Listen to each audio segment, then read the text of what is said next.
I'm John Moorhead, and I am the host of the Multifaith Matters podcast, and I'm privileged to have as my guest Cory Willson. This is a guy that I've known and worked with a little bit over the years. I'll read his bio here.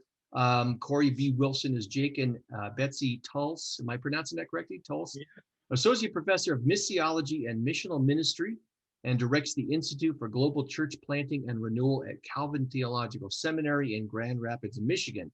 He's also the co-author of Work and Worship, Reconnecting Our Labor and Liturgy. Cory, welcome to the podcast.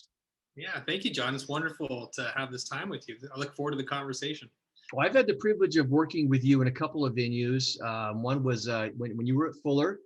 You were one of the co-founders of Fuller's Interfaith Dialogue Journal, which is a great publication. And then you were one of the folks behind, there was a consultation on evangelicals and Islamophobia that was held there at your institution. So I've always enjoyed the opportunity to work with you and the perspective that you bring to it. And I'd like to begin there. Can you tell a little bit about your background, how you, your academic studies, but how did you develop this interest and passion and the perspective that you bring to multi-faith engagement or interfaith or whatever you want to call it? Yeah, so I mean, I grew up in an evangelical family and church, kind of the Bible church movement in the Sierra Nevadas of California. And, in that context, it was a more rural setting in the mountains, and there wasn't a whole lot of religious diversity or, ethnic diversity, right? And so there wasn't a whole lot of, I didn't grow up really interacting with people that much, at least that were explicitly of another religion, particularly Mormons. After the fact, I found out, like when I graduated from high school, like, oh, that person was Mormon. I had no idea, it just wasn't really at the forefront. And so, I'm really grateful for that, for the training and the development that I had in the Evangelical Bible Church. But in those contexts, when it came to interfaith engagement, religious conversations or dialogue, it was always around like apologetic debates, where you get one person in the ring from your tradition and then the person from the other religion, and they duke it out, kind of like David and Goliath, and we each cheer for our hero. We think our side is Goliath, right? We're the big guy or the hero. Yeah, exactly. And there was always something that I noticed, though, like an anxiety that would come up, as if like my faith and the validity of my faith depends on that person in the ring on our behalf, right? And I wasn't a philosopher, didn't really have that kind of bent. I didn't really care about academics when I was in high school or first part of university. So I just didn't have any interest. Like, oh, that's what interreligious engagement looks like. I don't want to be a part of it because I'm not really a philosopher. I kind of felt it was a little bit like mean-spirited, and I felt a lot of anxiety. Like, oh my gosh, my faith's at stake here, So it wasn't until years later, I had already been a pastor and taught at the public university, and in that context got to meet people from a lot of different ethnic and religious backgrounds, and had Hindu students, and we did experiential learning. I taught business management. I just had different, students that would respond to different experiential learnings in different ways, and I would get a window into their religious orientation. And I remember one student was from India, and I did this exercise trying to help the students. This is a public university, trying to teach them about business management, but trying to talk about culture and ritual within the workplace and how these shape and communicate to us, these rituals, these practices.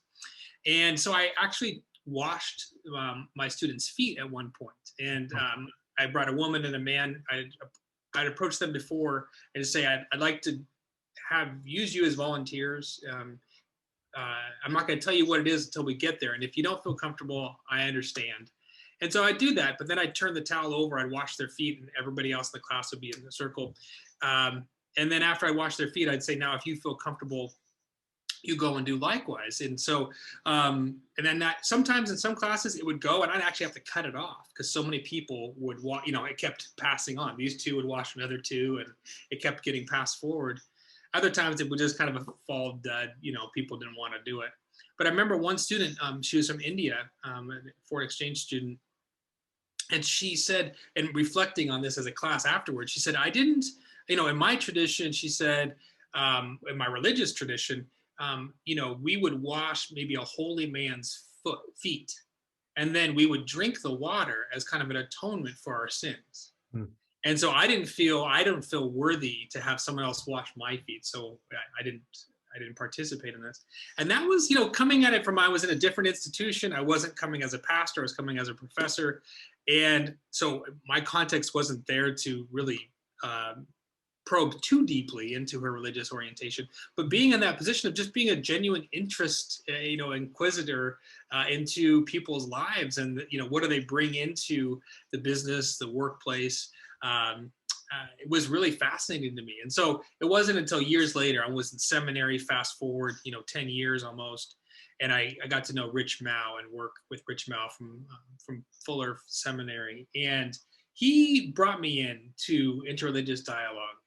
There was one or two sermons I had heard from Presbyterian preachers, one Steve Brown, that kind of helped me a bit, based off of some work in Utah between evangelicals and Mormons. And he told a story about this pastor who was reaching out to Mormons and building relationships and finding some commonality.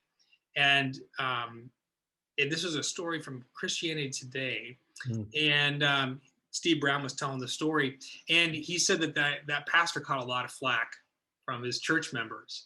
And Steve Brown was commenting, well, this guy is exhibiting grace. Why wouldn't you, why wouldn't you applaud that? And for me, I was like, oh my gosh, what?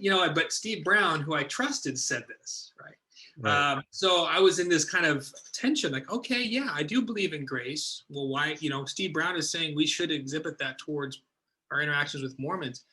Then I met Rich Mao. He pulled me into conversations with Jews, Muslims, and Mormons, and I got to see it in action, a different way. It wasn't this apologetic debate in the ring, right? It wasn't this kind of like, well, you do whatever you want, anybody can believe what they want, we're all the same.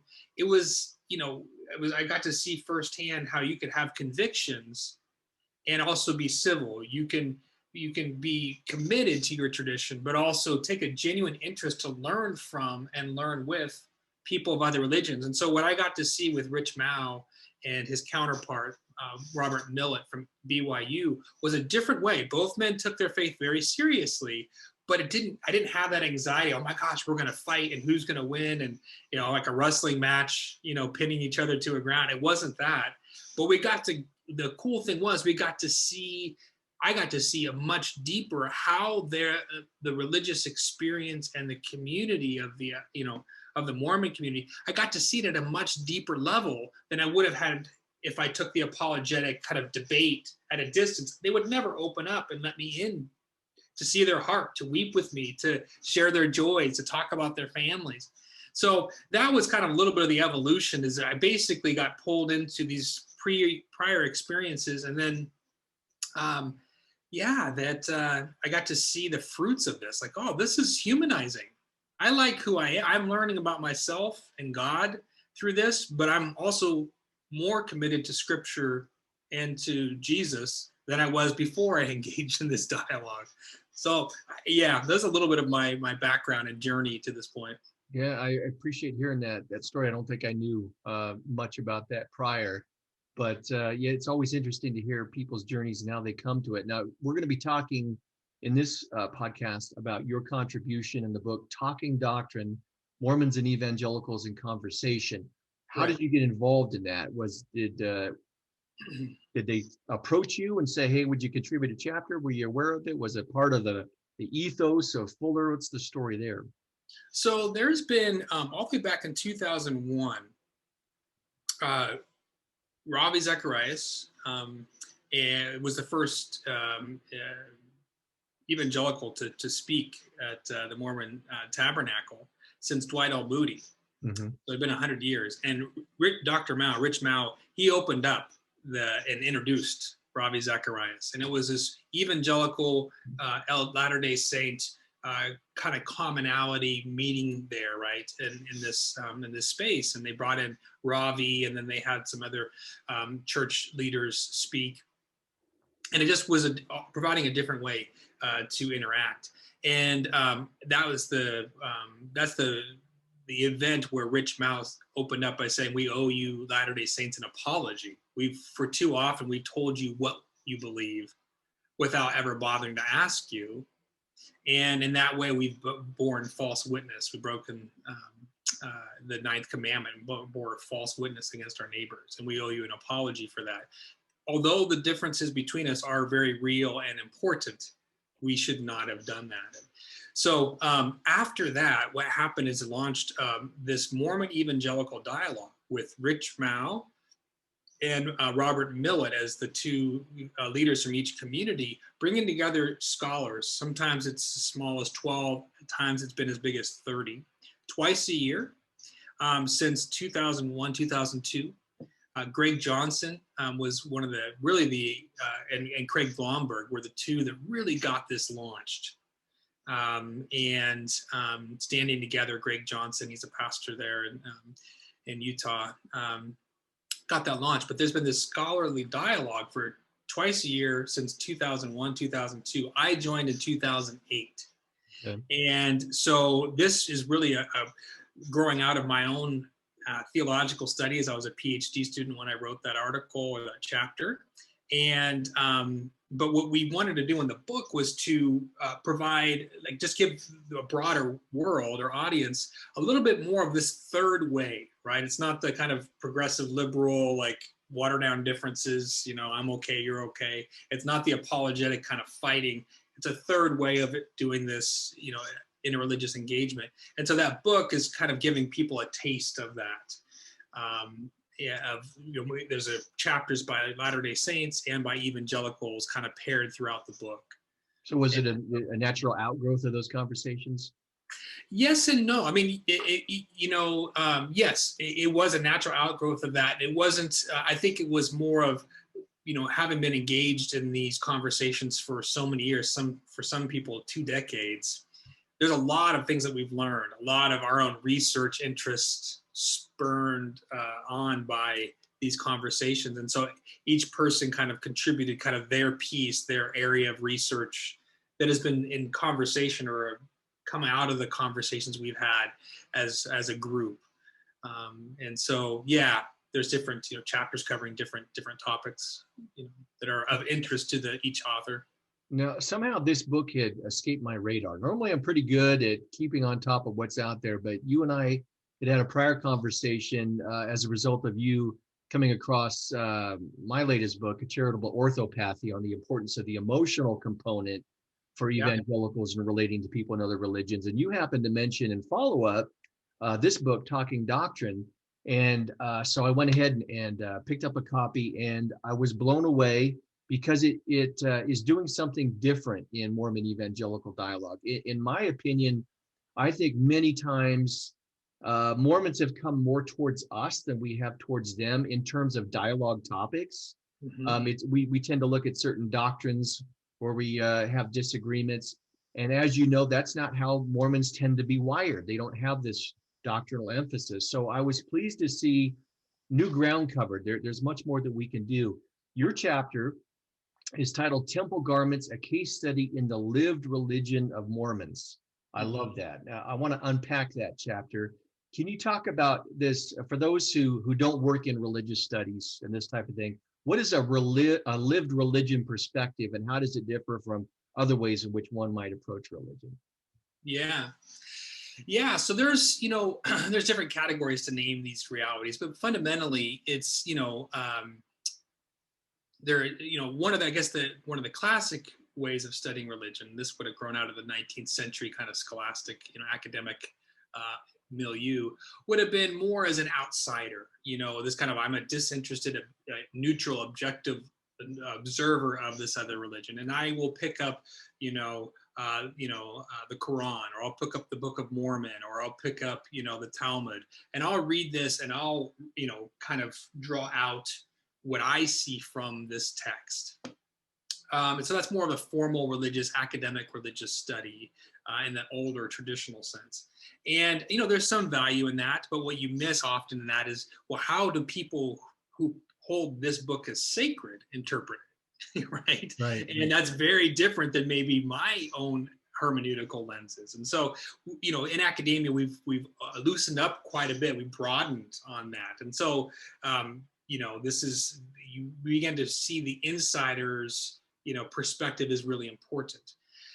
And so there's been a shift into taking that more into comparative theology as a much more nuanced approach to this, right? Where you're doing serious theological work, but taking the insider account of those doctrines or of those sacred texts seriously. Lived religion, so that's still at kind of the formal academic scholarly level. Lived religion, sometimes called folk religion, I think that could be a little condescending, so I use lived religion. Right. Would be that, what is it that makes the person tick? So how I tell my students in my class when I have them interview someone from a different tradition is, what gives them joy? What gives them hope? During hard times, what gives them meaning or strength, right? What is it that draws them to this tradition, right? To their religious tradition? What animates them? You want to get, like, what makes them tick? Right. And so lived religion it can include doctrine, but it's all kinds of things in terms of the practices, right? Of different rituals, different holidays, the community dynamic. Like, for some people, an example would be like, well, what does Christmas mean to you? And like, some people will tell you, like, well, Christmas is the time where Advent, where God comes to us. And, other people would say Christmas is about family. Christmas is all about family. And yeah, we believe in God and Jesus, but really, when we come down to it, Christmas is about holidays with family, and we do this ritual every year, right? And so, other people would be, well, it's about gifts, and I love the gifts, and I want the presents. And so, one of the lived religion will say, a lived religious experience or approach will say, let's try to find out what, from the person on the inside, what is it that their experience is like, what gives them joy, or what gives them orientation in the world in the midst of chaos, right? And so a lived religion would take that more into consideration, regardless of what you think of it, right? So I may not agree that what they're doing is efficacious, in terms of God's grace, or in terms of connection to God or spirituality or whatever. Whether I agree with it or not is not the question. The question is, first and foremost, what is their account? What's their experience? What's giving them, what's drawing them to their tradition, and what is it doing to them and for them? Yeah, when I saw your chapter, I really resonated with it, because when I was in seminary years ago, Salt Lake Theological Seminary, I came across, I was trying to come at Mormonism from different angles, rather than just the evangelical doctrinal focus. As important as that is, it seemed to me there was more. Right. And I came across an article in Dialogue, a journal of Mormon Thought, by a folklorist who had written about the imagery that is present on many times the tombstones of Mormons who have died. And it includes temple imagery, the temple itself, clasped hands, shaking, and this type of thing. And the point of the article was, we can learn more about Latter-day Saints and their lived religion by looking at things like that. So it dawned on me at that time, there's so much more there that we can look at. So how did you come to select and stumble upon looking at sacred, temple garments, specifically when this has been an area that unfortunately sometimes evangelicals have made fun of, right, parodied and ridiculed, and for Latter-day Saints, it's something that's very sacred, and they're many times reluctant to discuss. Yeah, I'm glad you pointed that out, because in doing this podcast, if someone's listening and right, they have a Mormon friend but don't really know much about it, I'm not advocating you just walk up out of the blue and say, so tell me about your temple garments, because it is a sacred thing, right? Right. And there's a lot of mystery around that, and outsiders will often say, well, Mormons have all these secrets, and I think that it's probably better to say that this is sacred to them. And so you don't want to take something sacred and desecrate it, or pull it out into the into the street and say, let's just talk about this. Pull it out, you have to get access to it. How I came into it is, one, through this, like I was saying, I'm not against formal doctrinal, conversations. That's largely how our Mormon evangelical dialogue has been centered over the years. And I've been pushing more and more over the years, like, let's get into hymnody. That's what songs are used to, right? Yeah. I'm pushing into, this materiality, material culture, like symbols on tombstones and things like that. And sometimes that's gone well. Other times people are like, well, we want to kind of stick with the, doctrinal, and that's fine. So coming back to your question, so one of the things is it was conversations with people like Spencer Fluman, where if people don't know Spencer Fluman, incredible human being. He's just wonderful, wonderful man and human being. And he was just very frank in one of our conversations, just saying, you know what, like, I don't want to quote what he said just because I haven't asked his permission, but It queued me up to say, like, we are missing the heartbeat of LDS faith because we keep only talking about doctrinal issues and Trinity and Christology, and obviously the Latter-day Saint tradition has different views on these things, and it's also not a tradition that is where doctrine or theology is central, right? You don't have, BYU doesn't have a theology department. They have a religious studies department, right? Mm-hmm. And it would be similar, I guess, for those who are coming from like outside the LDS community. It would be like a Pentecostal tradition. Yes, you do have Pentecostal theologians now, but that wasn't really indigenous to the tradition, right? It's about the experience of the Spirit in worship with the community, And so the conversation with Spencer really queued me up to say, man, I think we're missing things and missing the heartbeat. And so our Mormon, counterparts, our friends are happy to have conversations. I think they benefit and they learn from it, as do we. But it's kind of like, really, like I kept saying, like, these comments from Spencer and Bob and others kind of queuing up, like, hey, like, here's really where the jackpot, where the gold mine is over here in terms of our, like, why we are Mormon, and it's not because the beautiful symmetry of a theological, creed or, statement. It's somewhere else, and it's in the lived experience. So that was one. The other piece is that Colleen McDaniel, had a sociologist who does a lot with material culture, had done this incredible research, and I would love to reproduce it at some level, where she'd interviewed 30 to 40 Latter-day Saints around their experience of the garment. And that opened me up. That gave me access to insider accounts, right? LDS folks, what is this garment? What does it mean to them? Why, how do they, what does it do in terms of enriching them? What is taught to them by the church, about the garment? But also there's this is what a religious tradition, like the Latter-day Saint authorities will say, this is what we intend this formation to do to people. But then you have the whole other side of, well, how is it appropriated into your life? Right. And so, like, for Protestants, we teach a Trinitarian doctrine, but in your life, you may focus a lot more on Jesus in your prayer life, and Jesus gets a lot more airtime than the Father or the Spirit. Right. If you're Pentecostal, you're probably going to get, maybe you get more Spirit airtime in your prayers, and not so much, whatever. So that lived appropriation piece, she gave me access to, at least to those 30 or 40 Mormons that she interviewed, into what was their experience, their lived religion, and particularly connected with the garment. And that was like, here, now I can do theological reflection, where it's not just a sacred book or a doctrine, but I do have that, but I also, the Latter-day Saint teachings, and then also scripture, but also now I have another source, for theological reflection of the lived experience of these 40 Latter-day Saints. And, we can't extrapolate for everyone. Every Latter-day Saint is reflected in those views, but it can tell me about those Mormons, what their experience is. So that was kind of how these convergence of personal experiences, kind of not dissatisfaction, but a little bit like, man, I just think we do a lot better if we gave it more lived religious experience,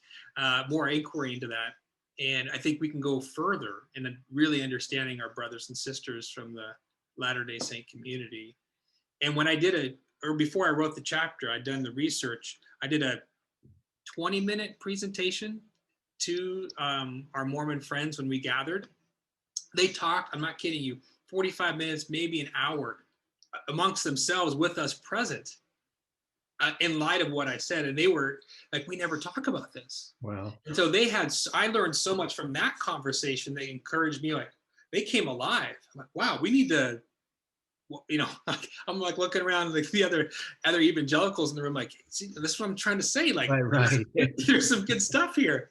Not that wasn't because of what I said. It's been like, it just kind of like, I don't know. It was like a spring that you kind of take the cap off of of a well or whatever, and it just started bubbling up. And they were very interested in talking more. So, and sharing their experiences. So that's a little bit of like how that came about. But. Yeah, it obviously resonated with them. And I just want to emphasize for listeners and viewers the importance of not only looking at the sacred text of something like Mormonism, but actually having conversations with people on the ground. In the academic world, they would call that doing the field work. I remember when I was in seminary, one of the projects I did was some ethnographic field work with Mormons who also had a dual religious identity. And then they combined their Mormonism with the practice of paganism and Wicca. In fact, one of them had coined a term Morwicks. And it was fascinating to do these interviews because you're getting at a level that you just can't hit if you're just looking at the official religious texts of a religious tradition and what they officially teach. So it broadens our understanding, and it helps us to understand others as they understand themselves and practice this lived religion. So it's tremendously important. You mentioned Spencer Fluman. Spencer has been flying out with me before the pandemic. We did a couple of years worth of dialogues in Portland, and through his openness with the other folks, we've tried to cover some new ground. We did start one of our dialogues with various hymns and unpack the significance of what the music means in our religious communities. So we're trying to experiment and kind of broaden this dialogue. So I'm with you in that. You talked about how you came to develop this interest in writing a chapter. What kinds of things did you learn? What stuck out for you as you began this research process? Yeah, so there were new things that I learned about the Latter-day Saint community and its experiences and teachings, and there were new things that I learned about myself and my own evangelical community.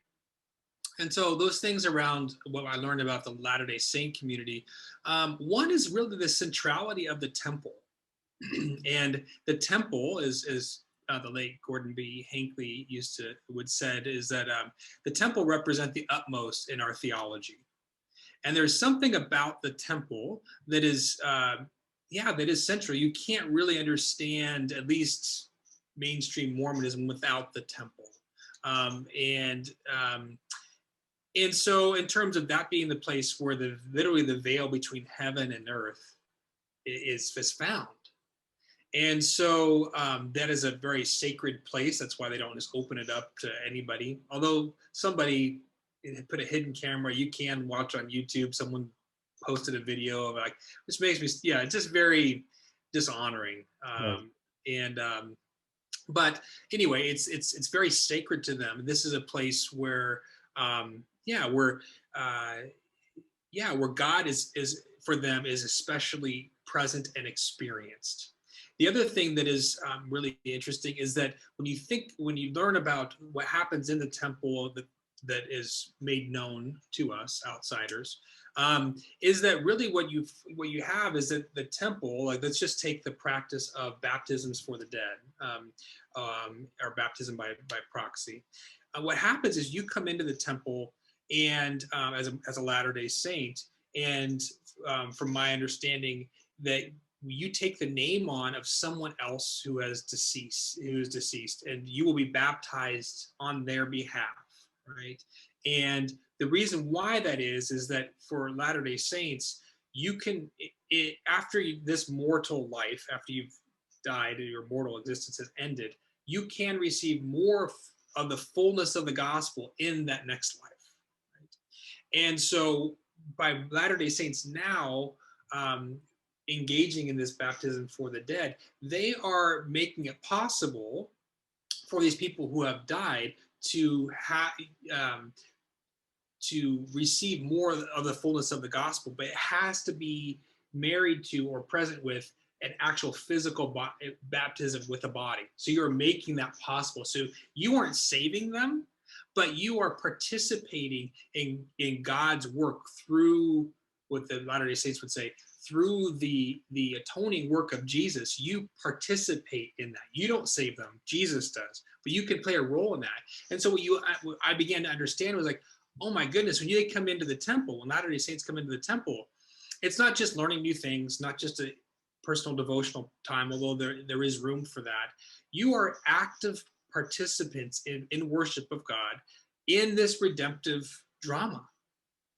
Now, you and I, as evangelicals, will have a different view of that redemptive drama. Sure. Immortal existence before we were, well, we don't really we're not so sure about that. That doesn't quite line up. And we have a different view of the fall. It's not a fortunate fall. And, and then the eschaton, it's a bit different, like for us. But just stepping back and just saying, when I come into church on Sunday, do I actually understand what I'm doing in church as participating in this larger redemptive work of God in the world? Or am I just kind of coming in waiting for, I hate this sermon, or I don't like that? Like, does actual worship in the sanctuary, is it in any way a part of this larger redemptive work of God in the world? And so, for me, I was like, wow, that's going on for them. And I know I'm jumping into what I've learned about myself, but that's one of those points where, like, wow, I don't agree with the cosmology or the efficaciousness of what happens in the temple, but there is a sense of holy envy there, right? That was my next question. Yeah. What do you envy about it? What is that holy envy? Yeah. Yeah, right. In terms of worship that matters, right? That I am an active agent in God's redeeming work in the world, right? And how that needs to play itself out as a Protestant, it will be different, but still, the last piece I'll just say, both for the for what I learned about the Latter-day Saint and then reflected back on my own community. The other is, so the temple garment, or the garment that the Mormons wear, it had the same markings that are in the temple, sacred markings. And Mormons will get the garment. They'll start to wear the garment after their first endowment ceremony at the temple, their first temple visit. From that day forth, they will wear that garment underneath their other clothes, against the body, nothing else in between, for the rest of their lives. But what that garment is doing, at least from what I've gathered in my conversations and ethnographic research, and then Colleen McDaniel's interviews, is that wearing that garment fosters. I'm not going to say it's a straight line. It does this for every Mormon this way, but that's going too far. But what it can cultivate is a temple-centered spirituality, right? The sacredness of the temple and of you as, a child of God is perpetuated by putting on this garment every day, right? Mm-hmm. And yes, there's folklore and things that are out there about the garment giving certain protection and, right, against temptation, but also against harm. There are a lot of different kind of meanings. The official meaning from the church, the kind of, folklore within the community, and then the personal meanings. But just to step, and we can go into that more, there's 3 different levels of meanings, but just understanding the materiality of the Latter-day Saint religious experience. As an evangelical, what do you have that anything? I mean, maybe you wear a cross that's a physical reminder, right? That helps foster a kind of spirituality that's centered on Christ. We are very anti-material. Like we threw all that off, right? At the Reformation, it's all superstition and get rid of those icons. Right. It's all icon. It's all, it's superstition. We need to be, legalism or whatever we need to get rid of. And the closest thing I can come when I teach, when I tell my students is the closest thing I can think of to something like this is this wedding ring. And like the unfortunate thing is I don't take it off, but assuming I took it off every day, when I put this on, there's a possibility for me to take on again this identity of being the man and the husband I covenanted to be to my wife 8.5 years ago. And what kind of husband am I going to be? Am I going to live into that, those oaths that I made? That's the only thing in my life that is anything close to being what the Latter-day Saints have, right? So that doesn't mean I'm going to go wear the garment myself or create, but it helps me understand how anti-material, anti-body, like, and really kind of how suspicious my community is of anything kind of ritual like that. Right. And there is, again, a sense of holy envy. Not that I'm going to adopt their practice, but if you look out through most of church history and around the world today, we evangelicals in the West are the anomaly when it comes to materiality. Not even our pastors. I mean, they're wearing khakis and the latest, sneakers and whatever. And I'm not going to throw a bunch of stones at everybody for that, but I'm just saying, can we be honest about this, right? And particularly for Mormons or evangelicals who want to see Mormons, come into the evangelical community, you're asking them to basically become disembodied. It's a massive move. Yeah. Oh, yeah. Like, what do you have?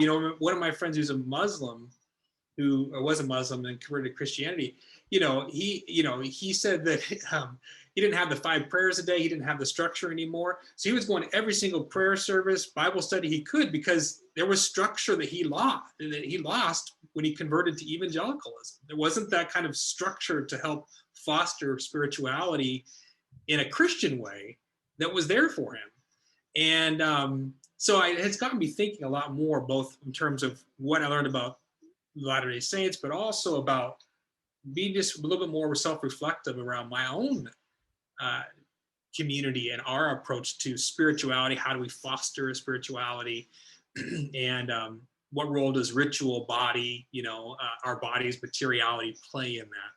Yeah, self-criticism is a great thing. Self-reflection. I love it. Yeah, it's we often don't think about in terms of religious switching. It's just, well, just get rid of the old doctrine, get the new, and you're good to go. But there's so much more associated with religious commitments and the culture and all that. And how do you account for that in that process? So that's something we need to be thinking about, I think, more, those of us who do want to help those who are making the transition. And I would imagine it's also difficult for evangelicals going into Mormonism. Must be something of a culture shock. So I don't know how they do it. Would you say a little bit to evangelicals about why the way you have approached this subject matter is important and the better way to go? Evangelicals tend to, when we get news announcements of a new temple under construction, once it's built, we tend to get a small group that will go and they picket and hold up signs and protest, and it's an expose kind of approach.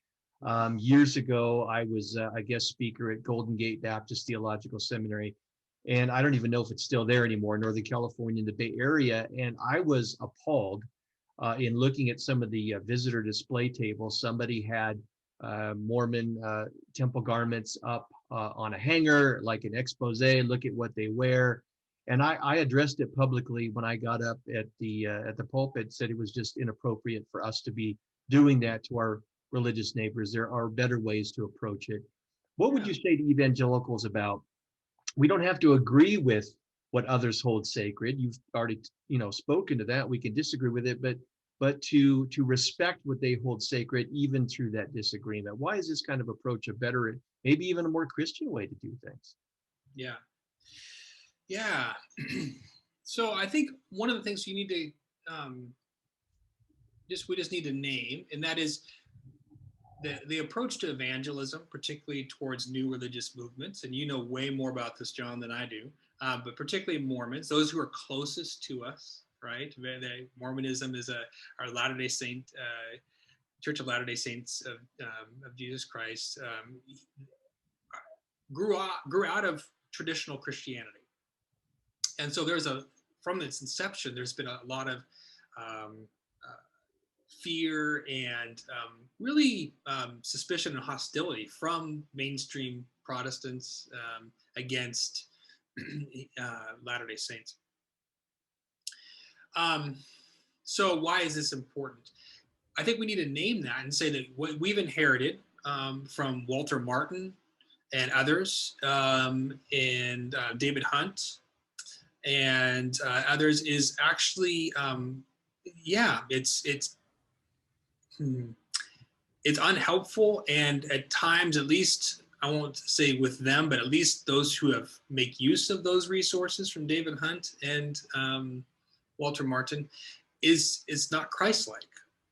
And our goal as a Christian, I understand, our goal is to be a witness, a pointer to Jesus Christ, and not someone who polices the boundaries. Right? Jesus, if you look at the Gospels, and you've written on this many times, but even just taking the woman at the well, Jesus is much, much less interested in policing the boundary between Jews and Samaritans, right? And Samaritans would be pretty similar to Mormons today, right? They're Jewish, but they're kind of half, ethnically half breeds, and then they're Jewish in terms of religion, but kind of they have their own Torah, they have their own place of worship. And so really it is kind of the threat level of Latter-day Saints, like what they are us, but they aren't us. Jesus is very uninterested in policing the boundaries between Samaritans and Jews. And he's very interested in identifying the ways in which that woman is thirsting for eternal life. And in order to get there, he honors her. He comes as a guest into her space and honors her by asking her to serve him, which, particularly in the Me Too movement, we got to be careful on this to say, in that culture, in that time, to be a host to be hospitable is a great honor, right? This wasn't like just a man telling the woman what to do. This was an honoring of her. And her being, the Samaritan woman being someone who is despised within her own community because of her own sexual history. She's coming at the middle of the day, the heat of the day. All the women of higher class would have come in the cool of the morning to get the water from the well. So there's all these things. So Jesus is coming in, trying to not police the boundary, but to identify where this woman is thirsting, to honor her, and he gets access to walking alongside to that thirst because of the way he approached as a guest, as one with need, as one seeking to honor her. And so you can look at many examples of this, just every time Jesus is talking about a Samaritan and their faith, or being the hero of the story, right? The Good Samaritan. Right. Yeah. And so what we're after is, and this is where I think the doctrinal studies is helpful, but the doctrinal only approach isn't helpful. And you can tell this from your interviews with, Morwicks, is that the goal is to identify the Holy Spirit is already at work before we go in it. We don't bring the Spirit of God with us. The Spirit of God is already at work. What we do is we point to Jesus. We can bring a message, right? So Peter with Cornelius in Acts 10 is a good model. The Holy Spirit's already active in Cornelius's life before Peter is, he's still dreaming. He's still having this vision. He shows up and sees the power and the work of the Spirit, and he does bring a message. But he comes in needing to be attuned to the Spirit's work in that person's life. That's what our model is. And so the lived religion approach, we still hold the dog. We know it's helpful to know what Mormons believe in, but it's always, I hold it loosely in light of, let this person tell me about their faith, their religious faith, and their experience of being a Latter-day Saint. And the doctrine should not be a blinder, but it's a conversation point. Like, oh, that's interesting. Like with the Morwicks. Tell me more about that. Or how does that line up with, how did you come to that point being raised in, because Mormons, my understanding, the church teaches this, right? And so, but it's not a blinder. It's not shaming them for not adhering. And so this approach really allows, I would just say, I think maybe one way to say it, succinctly is that it puts us in the position of discerning how is the Spirit at work in them and in the space between us and them. Mm-hmm. So how is the Spirit actually convicting, forming, shaping you in that space? And so that's why I think this approach is that's what I teach my students. I try to ingrain in them. I want you to have this kind of approach with Mormons, Muslims, whoever it may be. Yeah, I also think it's important, just as a PS to that. One scholar, an evangelical that I've learned from quite a bit over the years, Terry Mock, used to be at Asbury Theological Seminary. He's written a lot on dialogue. He's been involved in Christian Buddhist dialogue for years. And in one of his articles, he's defining what interreligious dialogue is. And one of his definitions is an attitude or a way of life. So yes, in one sense, it's an approach, but my hope is that it can also be something that evangelicals and other Christians, it's an attitude that we bring to relating to the other, and it's a way of life in which we relate to others who happen to be in a different religious tradition. So there's much there to unpack. The imagery that his wife, Frances Adney, gives is that is of a gift exchange. Yeah. So you're coming to your Latter-day Saint friend. What are you offering? But also, what are you expecting to receive? They have gifts to give to you too. And so when you think about evangelism or witness or relationships in that, not just I have this, I got to tell somebody, but actually like, hold up, maybe wait until you can think through and identify what do you have to learn or benefit or gain from them, and maybe hold up, put a pause on trying to give your gift until the Spirit has shown you what you can receive from them. I find Frances, just that simple imagery, Graceful Evangelism book that she wrote, like that's worth the whole price of the book. It's just that image itself. Oh, it's so simple, but it takes a kind of rewiring to live into. Yeah.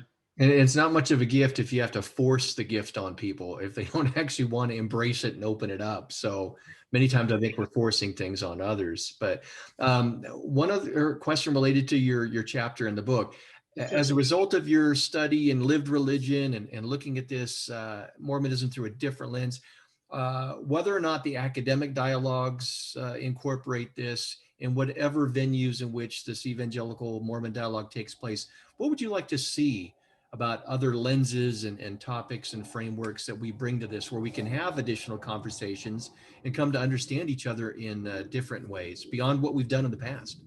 Yeah.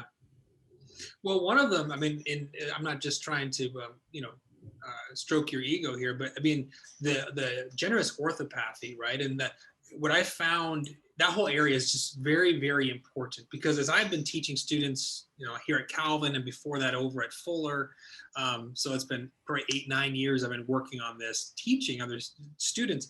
The biggest block is the affective.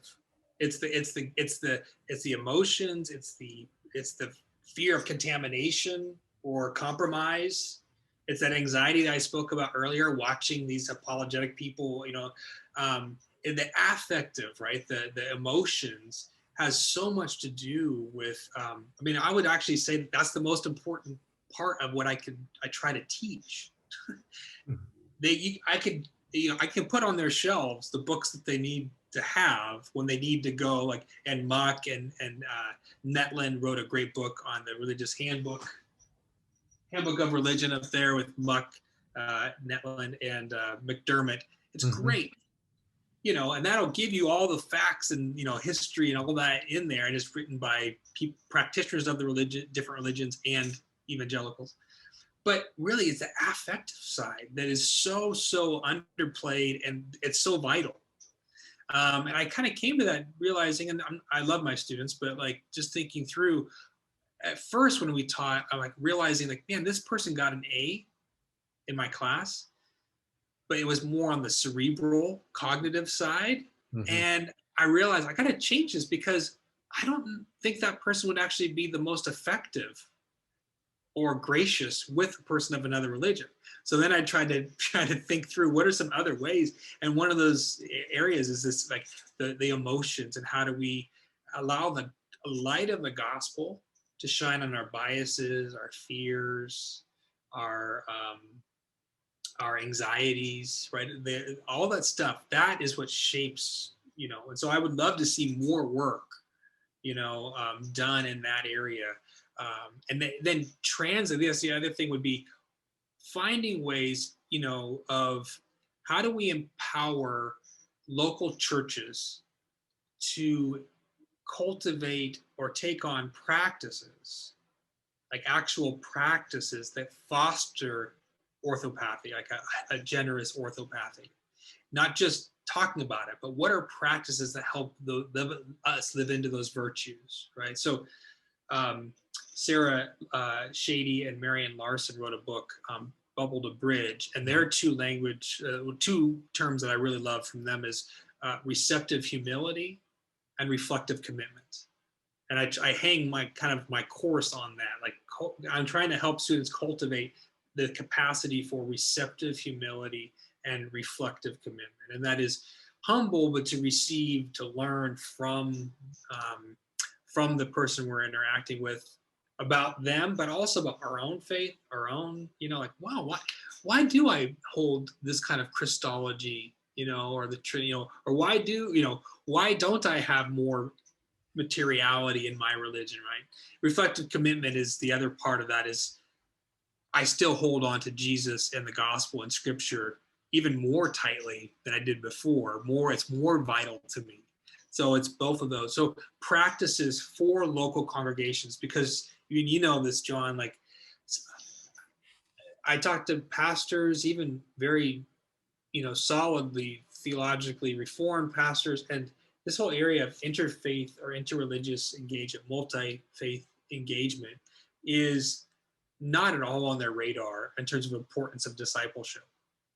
And I just feel like I don't know how the church can be faithful to Jesus in this context and this time without much more explicit discipleship formation that hits at, a generous orthopathy, right? Receptive humility, reflective commitment, like those practices. So more work on the affective resources, but really making sure we're hitting the ground in terms of empowering discipleship and local churches.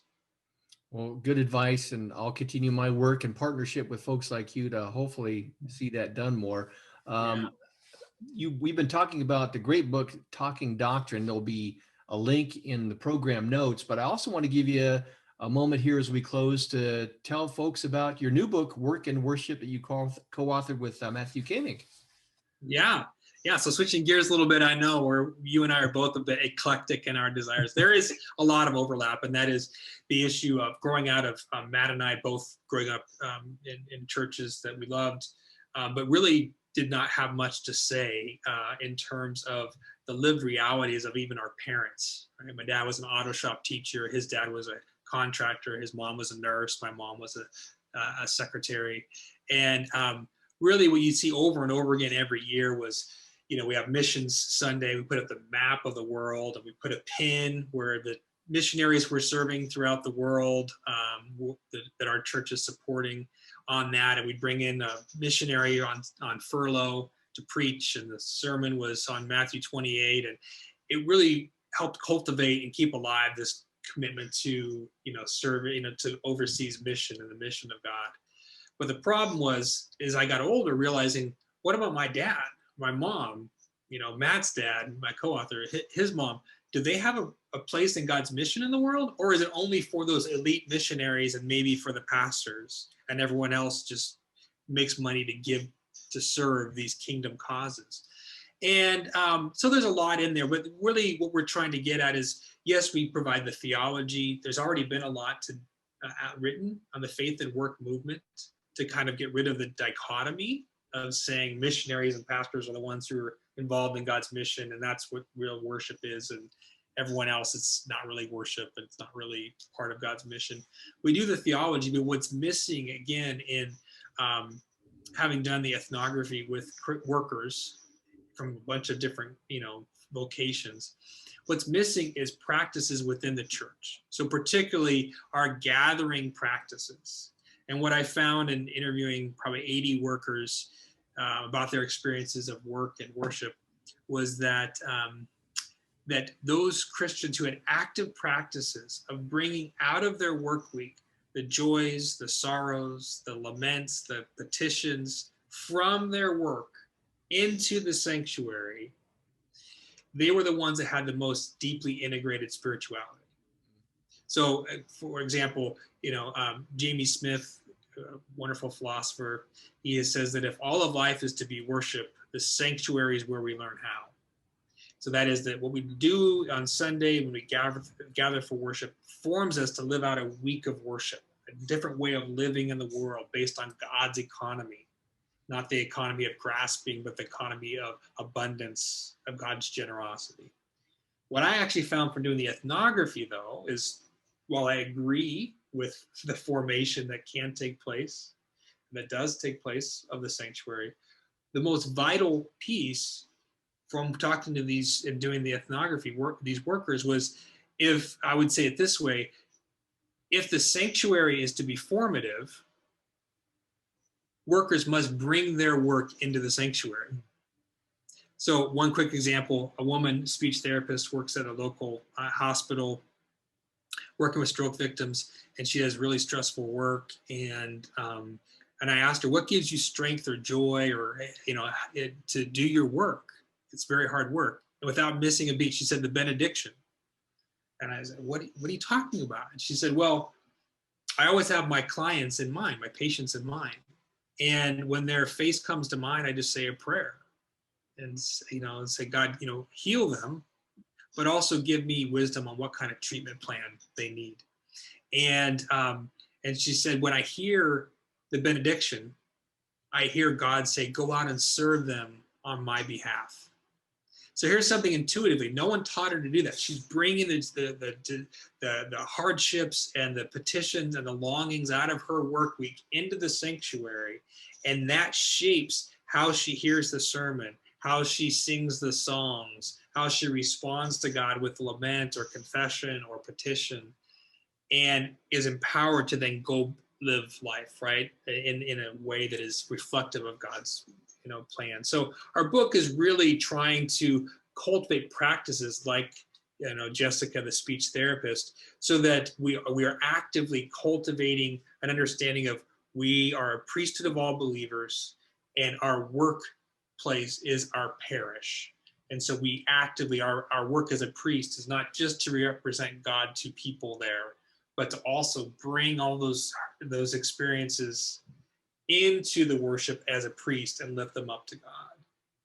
And the worship, when it does that, acts like a heartbeat to gather and scatter God's people, all of God's people, to participate in God's mission in and through their daily work, wherever God has placed them, in the home, outside the home, for pay, not for pay, wherever God has placed you to put your creative culture-making gifts, service gifts to use. So that's a little bit about what the book's about. Yeah, well, it sounds awesome. We'll include a link in the program notes to that volume as well, and hopefully help get word out. And Cory, I just appreciate it. I know you're real busy and with your academic responsibilities, and you told me beforehand you got some remodeling at Calvin going on, so you things are kind of crazy right now. But I appreciate you taking the time and our common passion that we have for trying to understand people in other religions and relate to them in a Christ-like way. It's much appreciated. Yeah. Thank you, John. Such a pleasure. And again, I'm such a fan and so grateful for your faithful work for so many years, and look forward to seeing what you come up with next. So keep me in the loop. I will. I'll keep you in the loop, and hopefully we can cooperate in a project in the near future. We'll see. My guest has been Cory Willson, and we've been talking about Talking Doctrine and his other projects. And I thank my guests, and I thank my viewers and listeners. And until the next podcast, thank you for watching and listening.